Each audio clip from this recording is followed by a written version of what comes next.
which leads on from that, is going to be focusing more so, we've entitled it Empowering and Supporting Head Teachers, and we've invited some fantastic people who support in the headship sphere through a number of different ways. So I'm really pleased to welcome to the screen Nadine Bernard, Jonathan Coy and Kate Smith. So I'm just going to add them onto the screen now. Thank you and good evening, everyone. Thank you for joining us. It's an absolute pleasure to have you here. Can you hear me okay? Yeah, lovely. So thank you for joining us. We're going to start with building on that, obviously. Oh, Kate, can you not hear us? It's in your comment.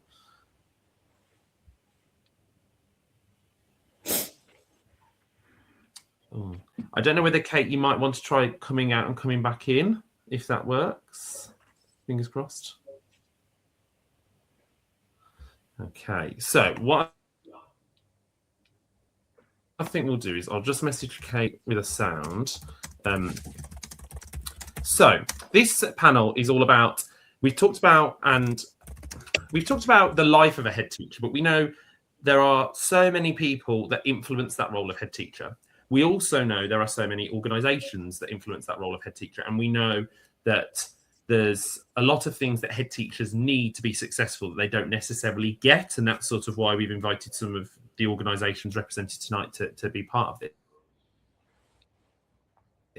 So I'm just going to move on, get you to introduce yourselves so that people understand that lens of why you and your organization are here tonight. So Nadine, I'm going to introduce you because Nadine is also a head teacher, a serving head teacher, but you do some really interesting work around that, including being an author. And I've got your book here to look to everyone, if the blurred screen allows it to come in, Your Leadership Matters. It's a fantastic read, and I'd really recommend it to anyone, not just people thinking about becoming head teacher, but at any stage of leadership.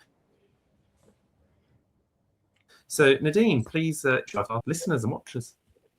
All right, evening. Thanks for inviting me here, Ben. It's a pleasure. So my name is Nadine Bernard. I am a serving head teacher. I've been in headship for over 10 years. I have served as head in a 1-form entry, in a 4-form entry school. So I've seen both versions of that. I'm a primary head teacher serving in Brixton, currently in Brixton.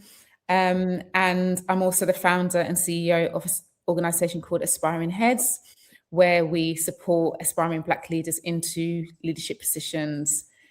And yes, and I'm also the author, as you mentioned, of Your Leadership Matters.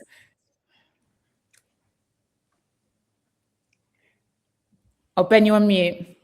I also like to just add that I am a mother of 3 as well, 3 boys as well, 5-year-old, 14 and 16. So I've got the teenager and I've got the little one there. So I am also the advocate that, head teachers can also be mums and parents and doing all of that stuff too. Thanks, Nadine. And, we say lots of us in education, we wear lots of hats, and you do wear lots of hats and spin lots of plates and keep them spinning. So thank you for being here tonight. It's an absolute pleasure to have you here. Jonathan, if I could come to you next for an introduction. Hi there, I'm Jonathan from Head Teacher Chat. I was a trust leader and a head teacher of an infant school.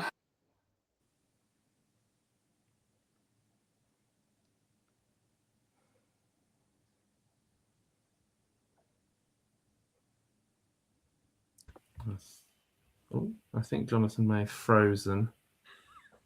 We're having lovely tech issues tonight. It wouldn't be a virtual event without tech issues, of course.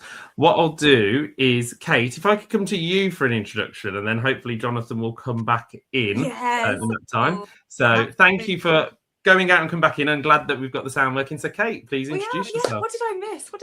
Hi Nadine, hi Jonathan, hi Ben. Yes, nice to see you all. I'm Kate. I am the network leader for Heads Up for Head Teachers. Like Nadine, I'm a mama too. I've got 2 daughters, and I am a former head teacher, albeit I describe myself as an accidental head teacher. So I'm sure we get into that a bit later. And I spend my days supporting head teachers up and down the UK, coaching, leading programs for them, and bringing people together to talk about the things that head teachers will not talk to their chairs of governors about, their trust leaders about, the CEOs, and sadly sometimes even the people at home. So my work is around supporting the emotional health and well-being of school leaders. That's great. And Kate is also an author, because I've also got Kate's book here, co-authored with James Pope. Brilliant. I've lost the sound again, but I'm so pleased to see that you're showing our book. Yeah, I'm afraid, Ben, I can't hear you. But, sound will come. Thank you for sharing. Hopefully the sound will come back for Kate. You're welcome. Oh, Jonathan has just re-entered. Jonathan, sorry, we lost you there. I know, wait. Wait, Jonathan, he's plugging our book, so yeah. hold tight. No, I was just showing Kate's book, which also is another great read. And I love that because I love, Kate, the fact that you've got both the networking side of what Heads Up for HTs do and sort of that real clarity, but also the piece as well, which is brilliant. So yeah, so thanks, Kate. Yeah, Jonathan, apologies about the issues. Thank you for rejoining us. Would you like to take two, so to speak? Yeah, I haven't got a book to plug. I mean, I need to get a book. Yeah, so I'm Jonathan from Headteacher. I was a trust leader, head teacher of an infant school and a primary school. And we set up Headteacher Chat to support as many head teachers out there as possible. So the network is growing all the time. It's very similar to Kate's network and things. We're trying to connect people together and trying to make it easier in the role. So you can go and talk to other head teachers who are far more experienced than what I was, and they can join in a conversation on our community platform. We also do conferences and resources. You've probably seen our planners, which are coming out next week. So all those sort of things. So I've got a planner. There you go. I can sell the planners. I haven't given you one, Ben. I need to send you one. Now, to say there are lots of products and things that you offer on your website, so we'll make sure to put the link in when this gets uploaded to YouTube as well. So thank you for introducing yourselves. As I said, this panel, obviously, we've just heard about very much the life of head teachers and sort of covered lots of different things then. But this panel was very much about that supporting and empowering head teachers, probably from that employee's perspective, if you are a prospective head teacher thinking about going into a headship role, but also thinking about if you're a governor or a MAP leader or a HR person in education. Actually, what should good support look like for head teachers? If I'm someone who wants to be a head teacher, yes, I can look at what development I'm going to get and sort of the school I'm going to get. But as we said, and it was referenced in that first panel about that sort of emotional impact and the toll it takes of being, the person not only responsible for that organisation, but often, the person whose name's on the sign or pictures in a prospectus, and you're constantly sort of being watched, so to speak. So what sort of things do you think those people appointing head teachers, but also those people looking for headship, what sort of does a good support mechanism look like? Nadine, if I can come to you first. Yeah, so in terms of what support should be offered, I think the environment itself, and in terms of the culture of the organisation, I think is really important, and that is really propelled and created by the people within it. So in terms of thinking psychological safety, what does that look like? Is there room for people to challenge, to make mistakes, to learn, to be appreciated, to be acknowledged, to be seen?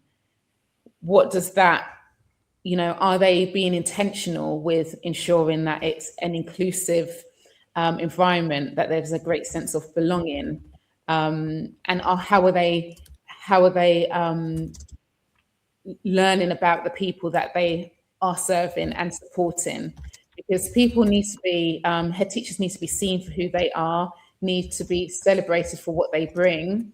And also, yes, of course, challenged, But again, it's how they are challenged. What does that look like? Is there enough listening to understand, and being proactive with understanding what that day-to-day is feeling like, looking like in their current context and so forth. And no one wants to be working in an environment where you feel constantly judged or even undermined. You want to, I know for me, having autonomy, I appreciate that there's lots of different styles of trust and governance and so forth. But I'm a person, like, I like to feel like I have a level of autonomy, not within a place where you feel like you're constantly scrutinized, you're constantly being told this is how you need to do it and that's it type of culture. And I think in terms of a head teacher or someone looking to step into headship, I think it's also that also it's you're seeking out to see, okay, is this going to be a place that will acknowledge my needs, can see me for who I am, and can also ultimately see the potential that I bring into the space. I think that's really important. And the value you feel in a place where you feel valued. Yeah, that's great. Thanks, Nadine. And I suppose it's that importance of, yes, whilst as a head teacher, you are, imperative to helping set that culture. Often if you're going into new to that role, you're joining the culture and seeing if that is the right fit. But even if it's not necessarily where you want to be, how you put to that culture, but that impact it will have on you and your values really important. So thank you. Jonathan, if I come to you next, and obviously you'll probably come from it from your perspective as head teacher chat and supporting lots of school leaders as well. What sort of things do you hear or do you provide that seems to provide really effective support for head teachers and school leaders? I think there's a lot of conversations that go on within our platform about this. So, and I think the key one for a trust or who is running the school is they need to have structural protection for the staff and for the school leader, especially a new leader. And they need to know how to protect them from complaints, SEN decisions, going through the Ofsted, actually take off the weight for the new head teacher for them, and actually really be practical about that.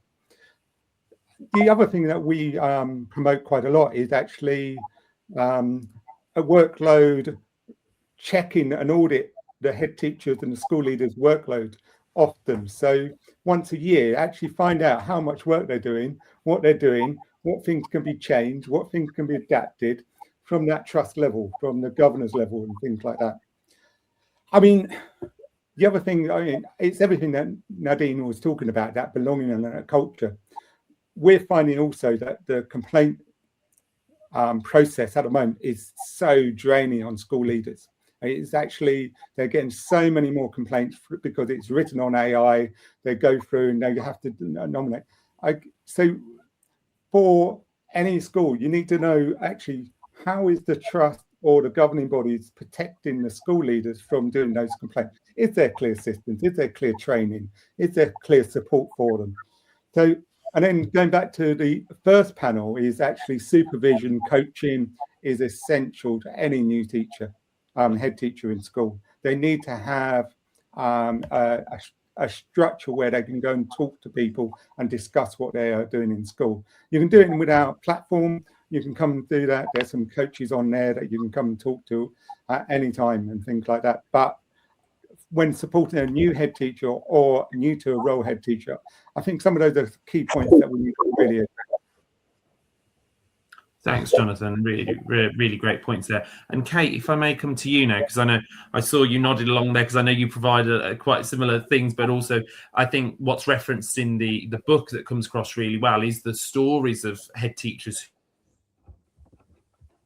who have been in situations in which not had that support and therefore haven't felt successful or have left not just headship but education in general. So what sort of would you say is and from your work through Heads Up for HTs, what sort of does that effective support look like? Yeah, What should it look like? I think what we understand from what Jonathan's saying, what Nadine is saying, and what your guests were saying earlier is that there is a lack of intentional emotional support for head teachers. So you step into this role as a head teacher, having never been a head teacher before, yet the minute that you step in, everybody expects you to behave and lead like a head teacher, but you don't know what you don't know. So actually, a lot of the conversations that we have with folks in the network isn't around the operational or the strategic challenges of headship. Of course, there are many. However, we talk about the emotional load that comes with headship. We talk about the decision fatigue that comes with headship. We talk about the isolation, which I know Kate talked about earlier, the loneliness. We talk a lot about imposter syndrome as well, you know, so a lot of what we're talking about isn't strategic or operational, but it's more about the narratives that head teachers tell themselves about what leadership should be, and how to combat some of the negativity that is out there of around what headship should look like and feel like. Because as we all know, it paints a really gloomy picture, and we wonder why we have got a recruitment problem. We wonder why head teachers are leaving in droves. And we understand those challenges, but the system doesn't support the emotional weight that comes with headship.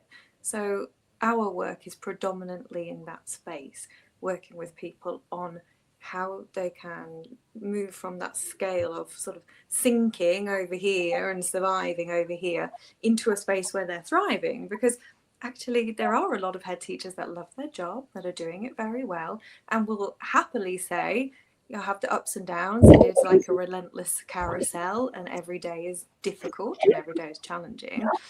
But I think MATs and governors need to have the strategies themselves to support the head teachers in the role in terms of their emotional well-being. Head teachers don't need more CPD, they don't need more Ofsted training, they don't need curricula. They're good, competent, compelling leaders already. They need emotional support. The job is tough. Yeah, thanks, Kate. Really, really great point there. And I think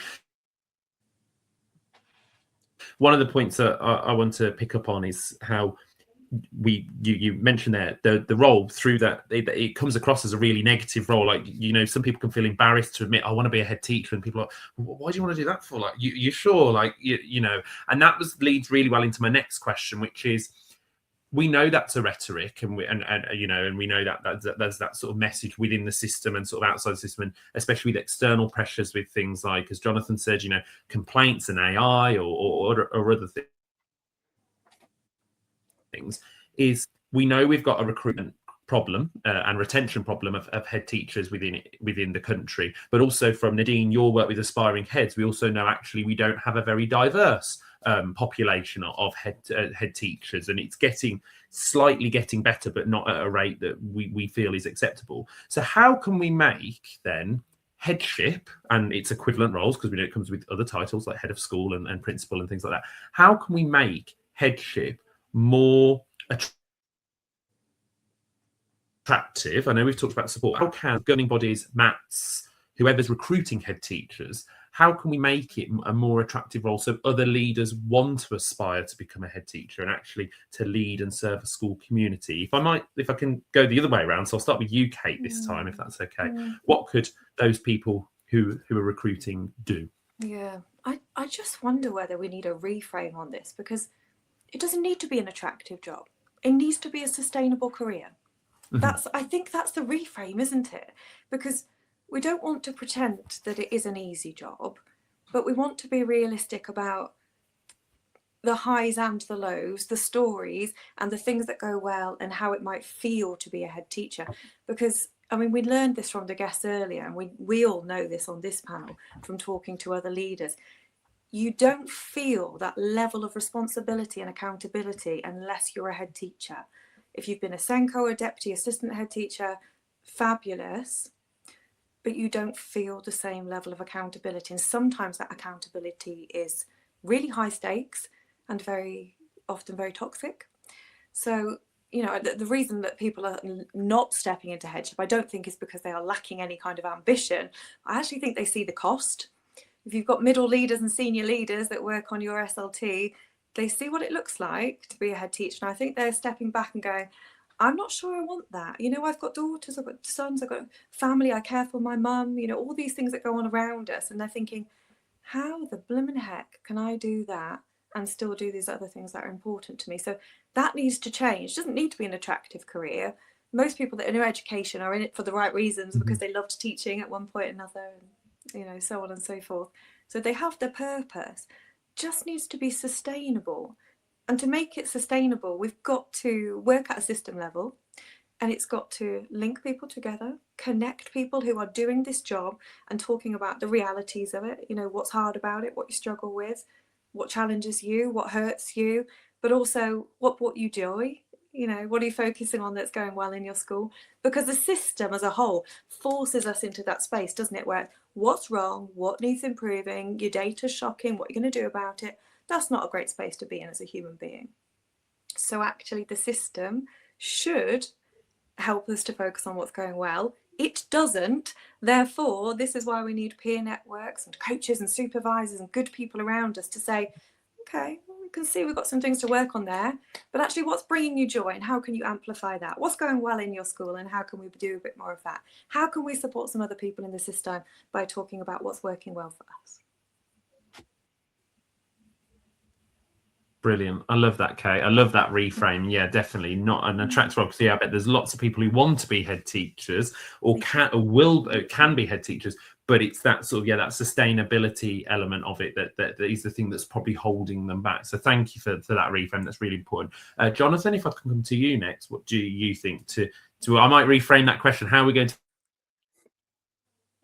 to make it a sustainable career for people? And basically, I'm going to echo. Sorry, just related to Kate. You go, I'll stop. Okay.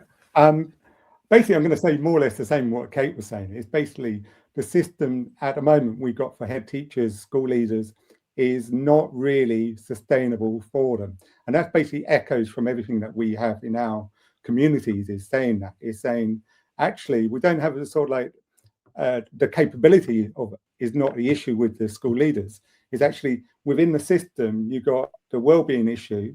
I mean, I just highlight, if you're in a governor's school, the person who's in charge of your well-being as a head teacher would be the chair of governors. Now, on one side, they're coming in and saying, oh, have a cup of tea and make sure you're okay.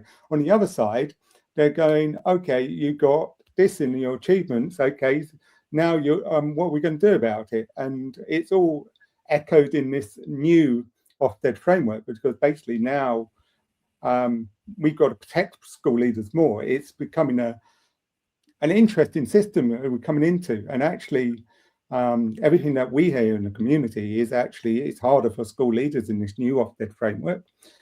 So what things are we doing to protect them? What structures in place? In some trust, it is working really well, and they have got the support in place for the school leaders. They recognise that it is a retention issue. You've got to keep your school leaders and really look after them and treat them well. But we haven't got that countrywide. So I would basically say, echoing what Kate was saying, it's those systems we've got to get in place right, and they're not in place for all school leaders at the moment. Thanks, Jonathan. Thank you. And Nadine. Yeah, so totally agree with everything that's been said.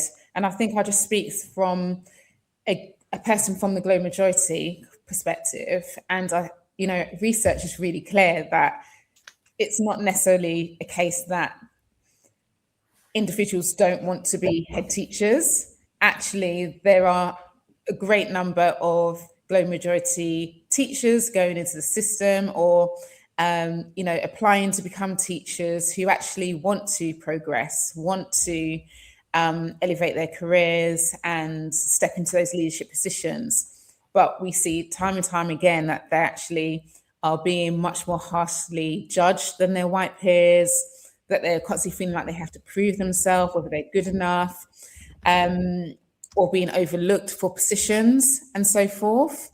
So in terms of, there being a crisis of not enough head teachers and so forth, actually, if we really, again, lean on that point about taking care of the teachers that we do have and being intentional with how we support them, how we grow, develop, providing the mentoring, coaching, supervision along the way, and creating those environments where it can be free from, the racism, biases, we all know, well, in an environment where people acknowledge their biases and that's challenged and so forth. And, those environments where equity, again, belonging, high expectations for all is there. And that also combined with high support. So high challenge, also high support, and how we actually supporting the many that I know who actually want to step into that headship or leadership position. Why are they being overlooked? Yeah, fantastic. Thank you. And I know that's something that obviously the work that Aspiring Heads do, but also your book really, and I think the book in particular for people who maybe aren't as aware of the disparity between global majority educators and their white counterparts, it does really well, and you sort of provide lots of tricks in there. So I suppose that's good for if you are a head teacher and you see people that should be head teachers, about empowering them and supporting them to do that. So thank you, everyone, because that was a really great answer to our questions. So we've looked very much at that sort of, what does a good support mechanism look like? What do we need to do to make it a more sustainable career? So I suppose now, sort of linking those two questions together. So it's sort of that support, but also that that sustainability. If you are someone who is, whether it be you're a chair of governors, whether it be you're a head teacher and you've got people working for you who could be great head teachers, what sort of things would you suggest they put in place for those future head teachers? Whether that be, we've talked about a lot about the well-being support being there, but ultimately, how can we, empower not just really good head teachers, but really good head teachers, but they can still be, fantastic parents, they can be fantastic, friends, fantastic partners, because ultimately I think we often think of it being compartmentalized to the rest of people's lives. I'm a head teacher, but I'm also, as Nadine and Kate, you did in your introduction, I'm a mum, I'm this, I'm that. How can we encourage people from sort of their early part of their leadership career, and not just when they become a head teacher,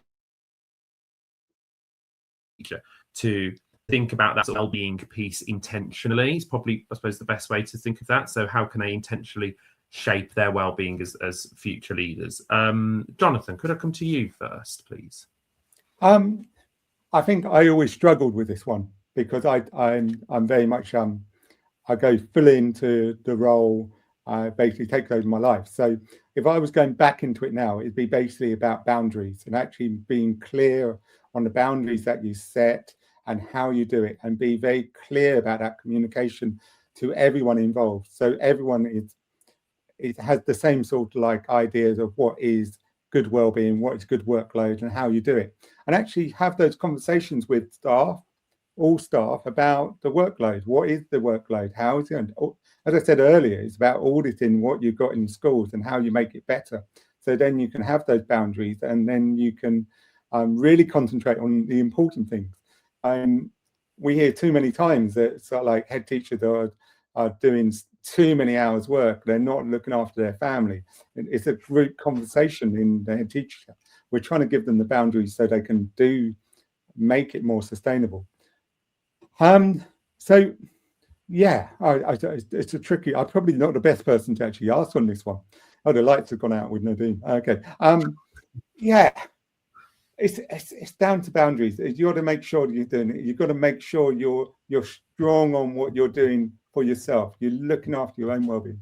The great Patrick Otley O'Connor always said you've got to put your own oxygen mask on before you're looking after everyone else. So if you're not doing well, then it's not going to work for everyone, is it? So you've got to look after and put boundaries on your own self. Your own self before you do anything else, your own well-being. Thanks, Jonathan. Great point. Nadine, if I could come to you next. Was telling me to get out. But yes, so in terms of for myself, I remember when I first stepped into my very first headship, and I had to think about what's really important to me. And, you know, my elder boys were much younger. And I remember deciding that I'm going to ask the chair of governors that and request that I'm able to pick up my children once a week from school. And that's part of me negotiating and agreeing to step into the headship.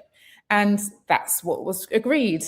So in my first headship, I picked up my children once a week from school. Yes, there was the anomaly. Sometimes school happens and it's not possible. But that for me was really important and made me happier. It made me feel good. It brought me joy. So therefore, I was able to bring that into the workplace as well. I think also touching on being a mummy, one thing that I learned really early and have been really grateful for is being able to go home and having to switch off because of all the demands that are required of me when I do go home. And I remember meeting with other leaders and saying, you know, I'm working till this hour at night and I'm having to do this and so forth. But even if I needed to, or it felt like I needed to, it was not possible. So I actually embraced it in the end and thought, at least I'm forced to have to switch off. And I think now I am naturally I'm really good at it, so much more. And obviously if it's safeguard and so forth, I'm very clear that my school, my community, you know, are important, and I need to make sure that I'm fulfilling my duties and so forth. But I'm also balancing that with what is really important and recognizing myself as a human first and also that, yes, I have the title of head teacher, but I am also Nadine Bernard first. I think also that piece around flexible working, I think that should be, you know, leaders should really force themselves to look at ways to make that possible. I know of some leaders in our school who are not necessarily head teachers, who are deputies, assistant heads, where their head teachers allow them to work from home once every 2 weeks. I think, again, it's a really nice model for them. There's also another example left me.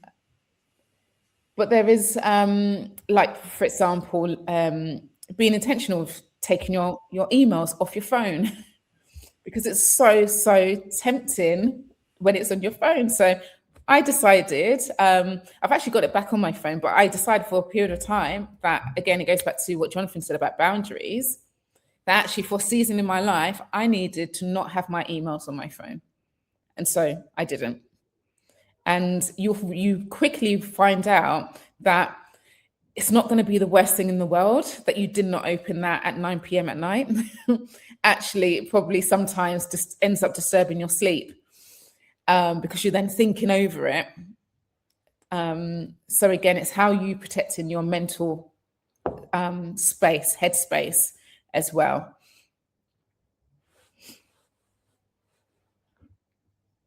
That's great. Thanks, Nadine. So many great tips there. And I think that importance of, you know, recognizing, like you said, that, you know, you're not just the head teacher, you are Nadine Bernard, and that looks very different. And also I think that sort of role modeling to other members of staff as well. Like, and I know you've spoken about that before when I've heard you speak at other events, like I'm going to pick my children up once a week. And like, if anyone wants to come and talk to me about similar things, please do. And I think that sort of easy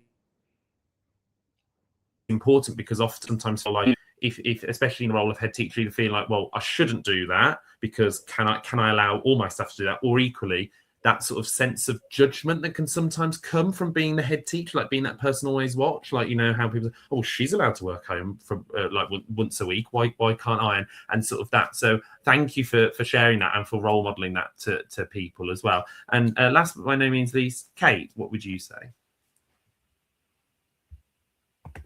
Thank you. Yeah, I think Nadine and Jonathan have made brilliant points, particularly around boundaries there and setting out what works for you and being prepared to communicate that well to your staff, to your team, to your chairs of governors, to your trust. And that is not always an easy thing to do. To answer the original question, I wonder sometimes whether it's a well-being, is this a well-being issue or is this a capacity issue? Because I think head teachers know what they want to do with their school and they know what's needed, and there is so much that gets in the way that is unnecessary and could be abandoned if we only had the support and the courage to do that. Head teachers will often not give themselves the permission to do the things that they want to do, be the way they want to be, or lead the school the way that they know is best, because it can often be a very vulnerable or dangerous space.